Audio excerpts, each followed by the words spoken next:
babalik ang mga magagandang panahon na yan? Hindi pa. I don't think... Alam mo, this is an emotion, hindi ito mali. I wanna go through the missing part. I'm not ready for the reconciliation part. Kasi ganyan yan eh, stages yan. And I guess, kailangan respetuhin ng tao yung emosyon ng bawat isa.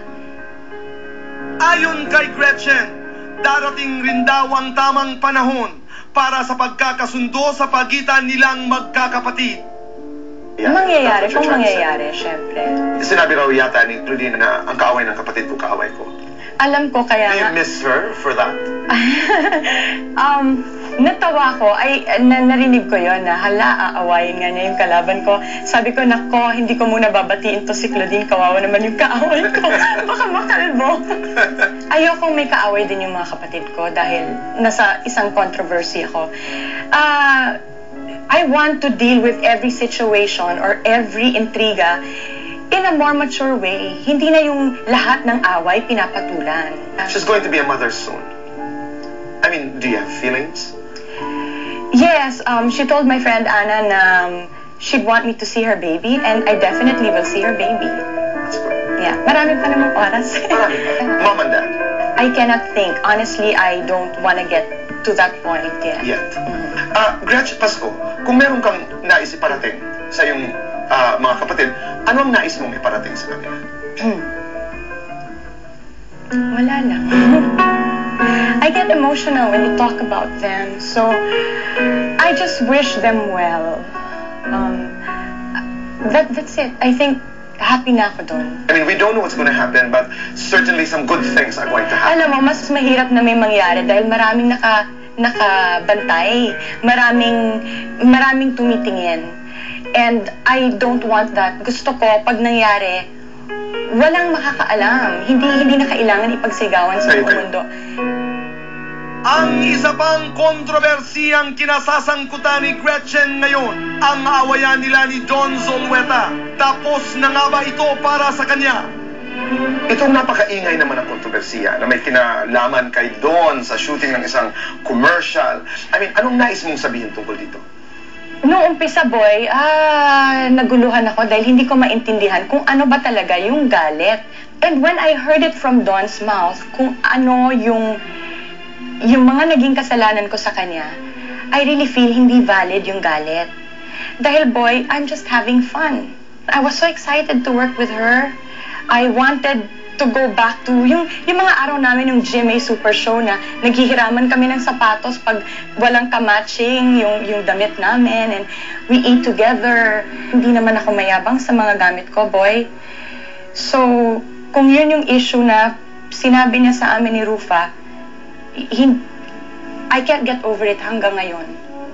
Okay. Gusto kong tawanan, pero ang hirap. Okay. Pag naiisip ko, Nagdala ka ng maraming damit, nagdala ka ng pagkain, may mga gwardya ka. 12 years ko na nabuhay. Yung mga gwardya na yan, hindi naman naging issue kahit kanino. Yung mga damit, I'm professional. I'm excited. Alam mo naman yung tao, pag sinabi nilang, "Oy, Gretchen, bring a few whites." Eh, yung a few ko, 10, ganon.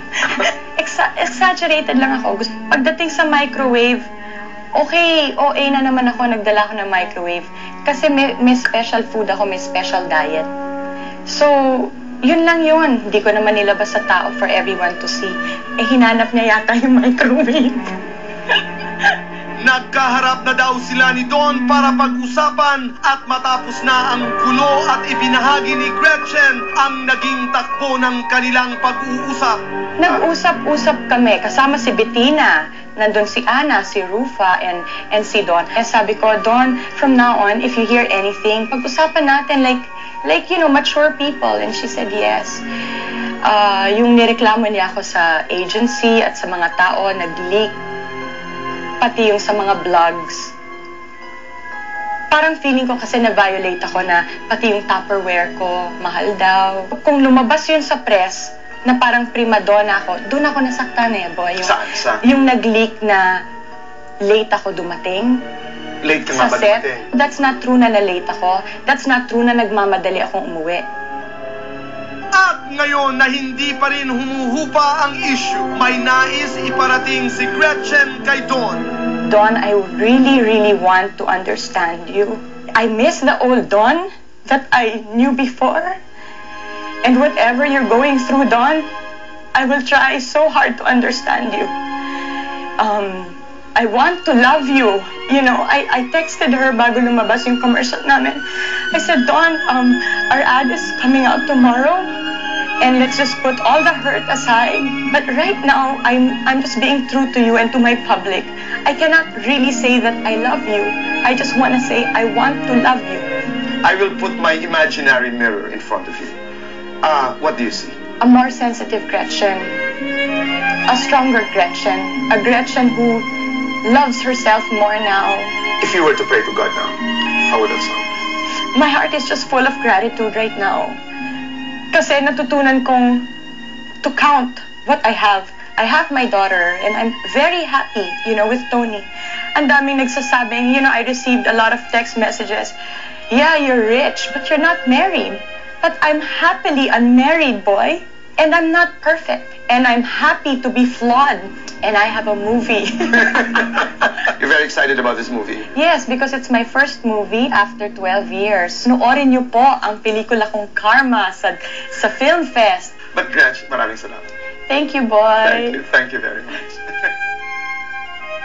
Ang malaking sagot sa tanong na hanggang saan nga ba umabot ang isyung ito noong Martes nang mag-guest si Gretchen sa Homeboy. Namahagi siya sa audience ng 8 stand fan, 20 gas stove at 5 microwave oven. At ang malaking sagot sa tanong na ano nga ba ang susunod na kabanata sa issue ayon sa isang mapagkakatiwalaang source na malapit pareho kina Gretchen at Don.